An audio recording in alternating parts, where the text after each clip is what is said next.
Merci beaucoup. Je pense que vraiment cet exposé est très intéressant.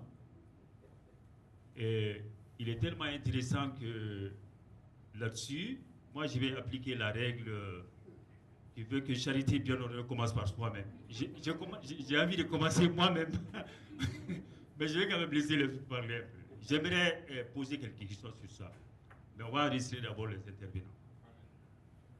Qui veut intervenir? Oui. Toujours Afo, docteur Afo, et puis Amani. Oui, je le sais un peu maintenant. Aman. Senoussi. Senoussi.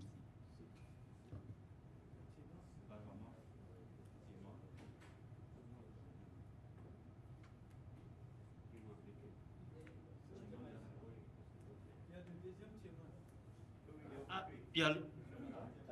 Ah, il veut parler.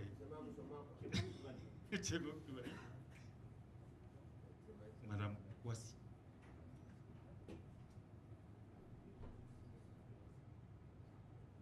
Je ne sais pas. Ah, c'est tout.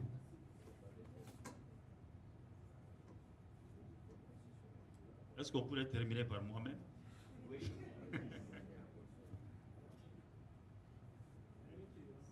Fomba. Oui. Allez, on va commencer. Oui, donc, oui, docteur.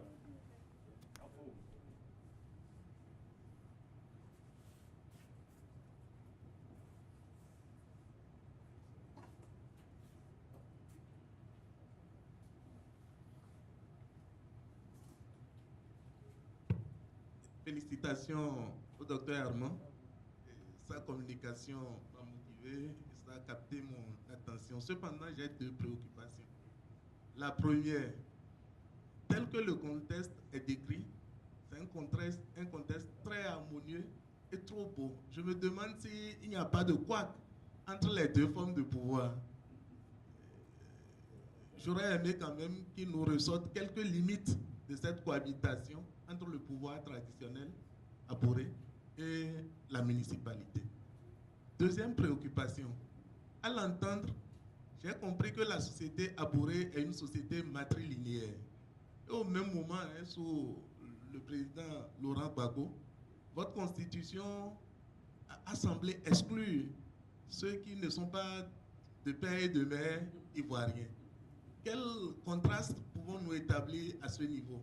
Une société ivoirienne matrilinéaire et au même moment, on exclut ceux qui ne sont pas de père et de mère ivoiriens et à la présidence de la République. Je trouve quand même un contraste. Pouvez-vous nous en dire quelque chose? Je vous remercie.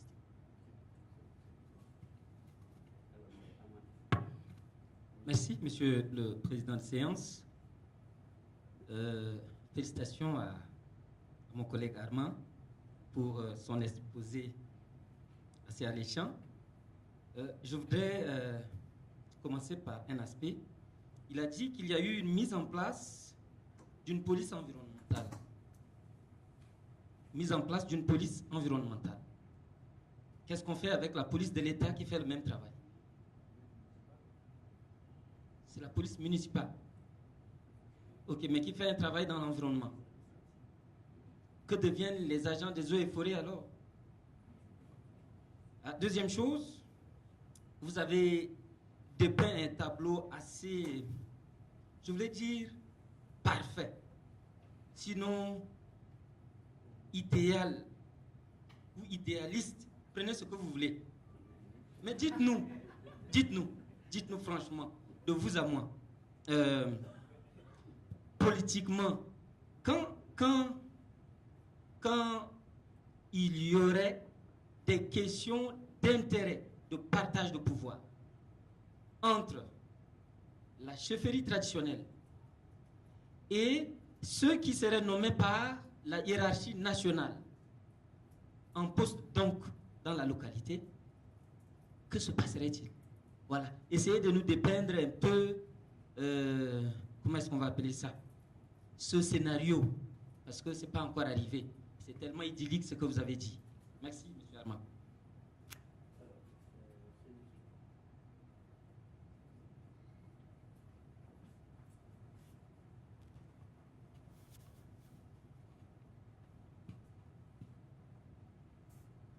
Merci.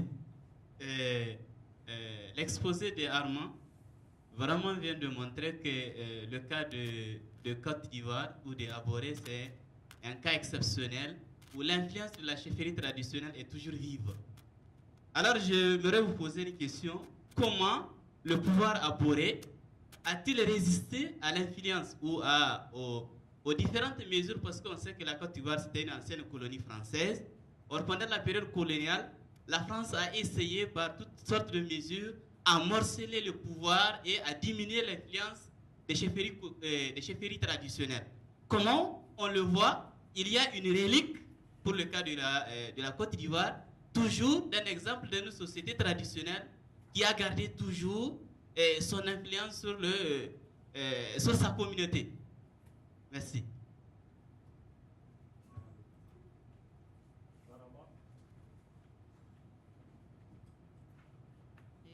Merci. Je vais féliciter M. Armand pour son brillant exposé. Si je devais le noter, j'allais lui donner le mérite de professeur d'histoire géo. Et la question que j'allais poser a été déjà prise en compte par M. Afo. Donc je vais faire économie de mon temps. Et je vous remercie.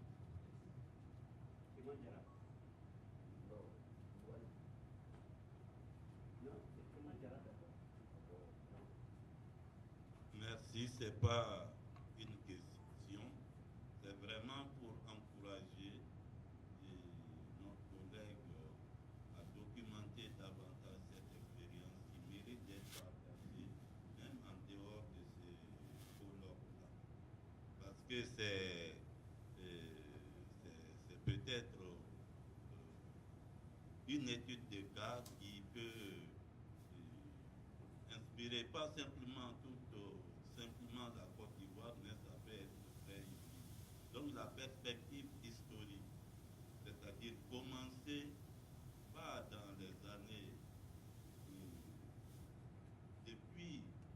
commencer depuis le début de la constitution de ce royaume-là, comment ils ont, est-ce que c'est une tradition d'investissement et de gestion qu'ils ont, et comment cela a évolué dans le temps pour venir vraiment jusqu'au niveau actuel. C'est vraiment une expérience qui mérite d'être partagée.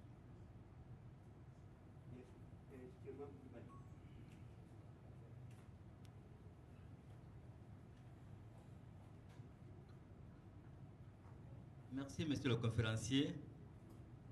Votre panorama est si beau que je ne peux pas m'empêcher de vous poser quelques questions. Et vous savez, les sorciers, c'est un peu partout en Afrique. Et le fait qu'un ressortissant ne veut pas investir chez lui parce qu'il y a des sorciers, par exemple des sorciers, ça c'est connu, c'est les inimitiés fraternelles entre les frères.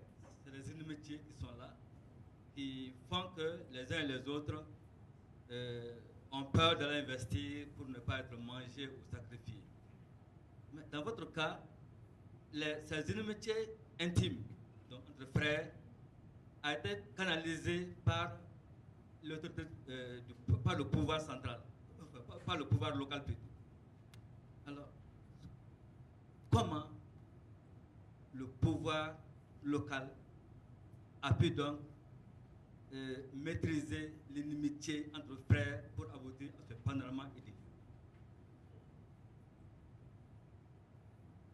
Et parce que cela, ce n'est pas son propre à vous. Nous, chez nous également, il y a beaucoup de cas. Si, par exemple, votre technique, on arrive à le déceler, ça nous permettra également de donner un exemple à nos communautés. On en a besoin pour investir.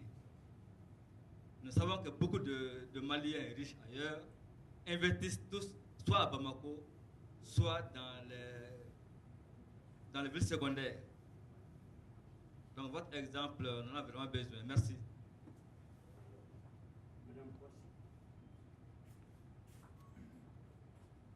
Merci, monsieur le modérateur. Bon, ce n'est pas forcément une question, mais je voudrais soulever un fait par rapport au peuple abouré et ébrié. Ce sont des peuples qui sont proches de la capitale économique de la Côte d'Ivoire. Il a parlé de leur investissement. Souvent, ils sont riches parce qu'ils ont de la terre, ils vendent des terrains à des collectivités territoriales, bien même au gouvernement qu'on doit investir, on doit créer une infrastructure quelque part. Mais je voulais soulever un fait. C'est vrai qu'il a présenté un tableau vraiment irréprochable, mais il faut dire qu'il y a encore des problèmes là-bas parce que certains s'enrichissent de façon malhonnête. Une portion de terre, ils peuvent la vendre à 10 personnes.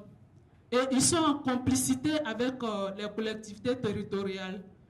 Ils vendent un terrain à un individu, la mairie légalise les papiers, et ce même terrain, ils peuvent le revendre à une autre personne. Ils le revendent le même terrain à une autre personne. Et en complicité avec les collectivités parce que le maire de Bonois, il ne peut être qu'un abouré. La gestion du pouvoir traditionnel se fait par génération. Donc chaque génération attend son tour.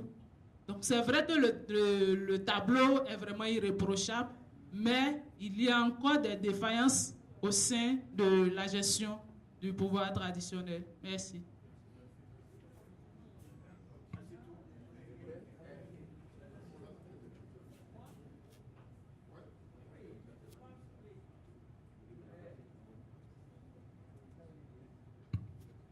Oui, bon, maintenant, moi, je pense que ma préoccupation est... Parce que moi, j'allais me demander qu'est-ce qu'ils ont comme opportunité qui fait qu'ils arrivaient à faire tous ces investissements. Mais je pense que ma fille a donné cette information qui me soulage. Maintenant, j'aimerais savoir, dans la gestion là, est-ce qu'on parle un peu des femmes? Non? Non? Pourtant, c'est un truc matrimonial. Merci. Je vais donner mon temps de parole à mon ami là, parce qu'il a levé la main. Ouais. Mais bon, comme tu ne parles pas beaucoup là maintenant, je vais te laisser mon temps de parole. D'accord. Après, je vais te donner le temps de parole. Merci, le président de séance. Deux petites questions. Bon, je ne sais pas quelle est la politique foncière là-bas. En tout cas, ici au Mali, la terre appartient à l'État. Et je ne sais pas si c'est la même chose là-bas. Et comment se fait-il que les autorités coutumières soient amenées non seulement à vendre et à pouvoir tirer des ressources pour faire des investissements immobiliers. Donc j'aimerais avoir des précisions par rapport à ça. Et ensuite, bon, ma voisine vient de dire que le maire est toujours abouré. Et s'il est d'un parti d'opposition, est-ce qu'il est toujours abouré? Ou le maire est forcément du parti au pouvoir? Merci. Merci bien. Mais vous savez, on a connu des pays où, moi je me souviens, j'étais aux Comores, l'aîné fait partie d'un parti, du parti A, le cadet du parti B, ainsi de suite. Et donc, quel que soit le parti qui gagne, la famille est dans le pouvoir, n'est-ce pas? Et donc, il y a des stratégies pour ça. Okay, merci. Moi, j'aurais deux petites questions à poser, docteur. En suivant cet exposé, il y a un passage où vous avez dit, en substance, que le pouvoir coutumier est détenteur du pouvoir judiciaire et du pouvoir législatif. Franchement, j'ai été frappé par ces propos, si bien que je me suis demandé, est-ce que ces compétences relèvent-elles de la sphère de l'organisation politique ou alors de la sphère de l'organisation administrative? Parce que si on reconnaît à un pouvoir coutumier, y compris la capacité du pouvoir judiciaire et de faire la loi, Bon, là, je m'interroge. Est-ce qu'ici, on n'est pas au-delà de la décentralisation? Et du coup, je me pose la question sur même la constitutionnalité d'une telle compétence. Bon, c'est vrai que je ne suis pas un spécialiste sur la position ivoirienne, mais quand même, ça me suscite un certain nombre d'interrogations. Deuxième question, c'est lorsqu'à votre conclusion, vous avez également dit que, je répète exactement parce que ça m'a frappé aussi, que en fait, entre le pouvoir coutumier et les municipalités, il existe une complémentarité. Hein? Et moi, je me demande si réellement ici, on peut parler de complémentarité. En tout cas, moi, j'ai eu l'impression qu'il y a plutôt substitution, pour ne pas dire négation de la municipalité. Parce qu'en principe, la maîtrise du développement local doit avoir un titulaire. Donc, ici, je m'interroge qui est finalement, qui assure la maîtrise d'ouvrage du développement local dans ces conditions. Est-ce que c'est la municipalité? Est-ce que c'est le pouvoir coutumier? Peut-être que je ne suis pas tout à fait rentré dans votre exposé. J'ai eu l'impression que dans la gestion du développement local ici, c'est le pouvoir coutumier. Parce que si le pouvoir coutumier peut s'occuper d'écoles, de santé, alors moi je me demande qu'est-ce qui reste pour la municipalité. Parce que je n'ai pas vu ce lien de complémentarité où on dirait que bon, pour la construction de telles infrastructures, il faudrait peut-être qu'il y ait une autorisation, je ne sais pas, telle réunion ou telle concertation entre les deux types de pouvoirs. Je n'ai pas eu ce sentiment. J'ai eu l'impression qu'ici, il n'existe quasiment pas de décentralisation. On est dans un système administratif où il y a existence de pouvoirs coutumiers, voilà, qui a le champ libre. Moi, j'ai eu cette impression. Voilà. Merci beaucoup. Avoir toutes les questions posées, ça montre l'intérêt bien que l'Assemblée accorde à notre travail. J'aimerais commencer par la dernière préoccupation qui vient d'être soulevée. Pour dire, dont on parle de pouvoir judiciaire et législatif ici, ce n'est pas le pouvoir quand on voit au sommet de l'État. Peut-être que je n'ai pas précisé dans ma communication, sinon c'est le pouvoir judiciaire au plan coutumier et au plan traditionnel. C'est-à-dire que de par le passé, quand il y a des affaires qu'on doit gérer, c'est vraiment de ça que je vais parler. Sinon, ce n'est pas le pouvoir de la justice moderne tel que c'est élaboré dans la Constitution et autres, tout ça. Ce n'est pas de cela que je voulais parler ici. Peut-on parler de complémentarité ou bien de substitution? Bon, je dirais il y a une complémentarité parce que ce qui se passe dans le cas de Bonois, c'est que la société, Bonois est un cas vraiment singulier.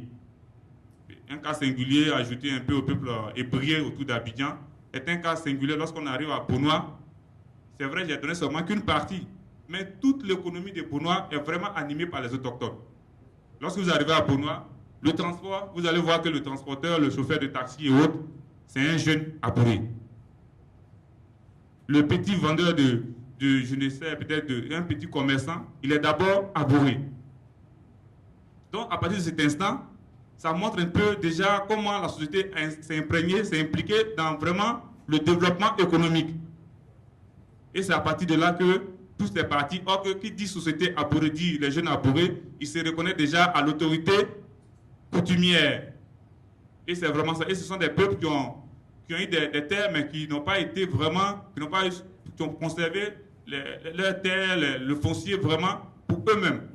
Il est difficile vraiment, peut-être que comme maintenant il y a le foncier urbain, de vraiment acheter une terre comme ça facilement à Bonois si vraiment tu n'as pas peut-être une femme abourée ou bien une mère abourée. C'est vraiment difficile de faire cela. Donc du coup, ces populations ont gardé jalousement ces richesses. Et puis bon, de façon historique, c'est un peuple qui très tôt, je ne sais pas si c'est peut-être leur contact, puisque quand les colons sont arrivés, ils sont d'abord arrivés par les côtes, donc ils ont eu la chance d'être vite en contact avec la colonisation, le colonisateur, donc ils ont vite assimilé l'objectif de développement. Peut-être que c'est un peuple depuis l'époque coloniale avait déjà l'esprit de développer, de moderniser la société, mais tout en gardant toujours leurs pieds dans la tradition. Donc c'est peut-être que je me dis que c'est ce qui explique un peu tout ce qui se passe à Bonois aujourd'hui. Maintenant, il y a tellement de préoccupations, je vais essayer de répondre à... Oui. Il y a, par exemple, on a demandé est-ce que quand on regarde ce qui se passe à Bonois, on a l'impression que tout est parfait. Est-ce qu'il n'y a pas de limites? Alors qu'on parle aussi du contraste entre le contexte ivoirien et la constitution ivoirienne, où on disait qu'il faut être des pères et des mères pour être président de la République. Ce que nous parlons ici, c'est vraiment un cas local à Bonois, un cas circonscrit. C'est-à-dire que ici, il ne s'agit pas de savoir s'il faut être au sommet de l'État, ce n'est pas ça. Mais à Bonois, pour vraiment être détenteur ou bien avoir une portion de terre, quelque part, il faut vraiment des mères apurées. Ils estiment que l'enfant de la femme, ils sont sûrs que c'est l'enfant de leur... C'est un enfant apuré. Alors que si c'était le père, c'est pas tout à fait évident que ce soit le fils apuré. C'est ce qu'ils disent. Et c'est comme ça. Et c'est ce qui se passe là-bas. Maintenant, les limites, il y a vraiment des limites. Dans tout travail, il y a des limites. Par exemple, comme ma collègue l'avait soulevé déjà, le mercantilisme de certains acteurs qui vendent des terres aujourd'hui, puisque la spéculation foncière a gagné, le terrain coûte cher aujourd'hui, avec tout ce qui se passe, les usines, le développement rapide de la ville d'Abidjan, ça fait qu'aujourd'hui, les nouveaux fonctionnaires qui veulent avoir des terrains, c'est au niveau de Bonois ou bien derrière Bingerville. Donc, il y a plusieurs sociétés immobilières qui se sont installées là-bas. Du coup, comme la terre, c'est vrai, on dit que la terre appartient souvent à l'État, mais on dit que la terre d'abord revient à l'État. Mais de façon individuelle, aujourd'hui, il y a le code foncier. Lorsque tu as une terre sur laquelle tu as une propriété foncière, c'est-à-dire tu as fait le titre foncier, la terre te revient. Parce que c'est la terre, par exemple, de ton père, ou de ta mère, ou que c'était la plantation de VA de ton père, si tu as le titre foncier, la terre te revient. Donc, du coup, lorsqu'un opérateur immobilier veut construire une société, c'est avec d'abord toi qui vont négocier, et non avec l'État. L'État viendra peut-être pour des démarches administratives, les ACD et autres, mais c'est avec le propriétaire terrien qu'on va d'abord négocier. Dans le cas qui se passe à Bonois, c'est voir aussi au niveau d'Abidjan, notamment les villages ébriés qui se situent à la périphérie d'Abidjan aujourd'hui, ont le même problème. Ce sont des communautés villageoires qui ont suffisamment d'argent. Par exemple, lorsque je prends un village comme Adjamé-Bingerville qui est situé derrière la ville de Bingerville qui était la capitale de la Côte d'Ivoire avant, derrière ce village, il y a eu, aujourd'hui, il y a des vastes opérations immobilières, les sociétés immobilières qui construisent, donc les populations ont vendu des terrains où ils ont eu des milliards. Lorsque nous sommes allés là-bas récemment avec les étudiants de licence, ils nous ont dit que il y a 2 ans de cela, 3 ans, ils ont vendu des terrains, ils ont eu des milliards, ils ont même commencé à investir, ils ont construit un grand supermarché dans le village qui loue à un Libanais et dont l'argent revient à la communauté. Puisqu'ils savent que d'ici 10 ans, 15 ans, 20 ans, ils n'auront plus de terre pour pratiquer de l'agriculture. Donc ce qu'ils gagnent maintenant, il faut le réinvestir autrement pour ne pas demain être pauvres. Parce qu'ils ont vu, ils se sont servis de l'exemple des villages qui ont été déjà phagocytés, des villages qui ont été déjà phagocytés par la ville d'Abidjan, où ils ont eu suffisamment d'argent à l'époque, mais ils n'ont pas pu investir. Aujourd'hui, ils sont pauvres, alors qu'ils sont les propriétaires terriens de la ville d'Abidjan. Donc ils veulent vraiment éviter que cela leur arrive en réinvestissant dans l'immobilier, dans le commerce, bon, en tout cas tout un tas de choses pour leur permettre de suivre demain et les générations futures qui vont venir. Il y a aussi, on a demandé, est-ce que, il y a mon collègue qui a parlé d'une police environnementale qui devient les agents des eaux et forêts. Ici, la police environnementale, c'est vraiment pour la propriété de la ville, la salubrité urbaine. Que généralement, on parle de la police, généralement, on parle de la police, mais cette police, c'est une police pour la salubrité urbaine de la ville et non pour l'environnement d'une manière générale, la protection des ressources forestières et autres. Ce n'est pas de ça que je veux parler ici. C'est vrai que j'ai été un peu sommaire dans mon analyse, mais je veux parler plutôt de la police pour la salubrité urbaine de la ville, la propriété de la ville de Bonois. Il y a aussi, on a demandé, est-ce que si vraiment demain il y a...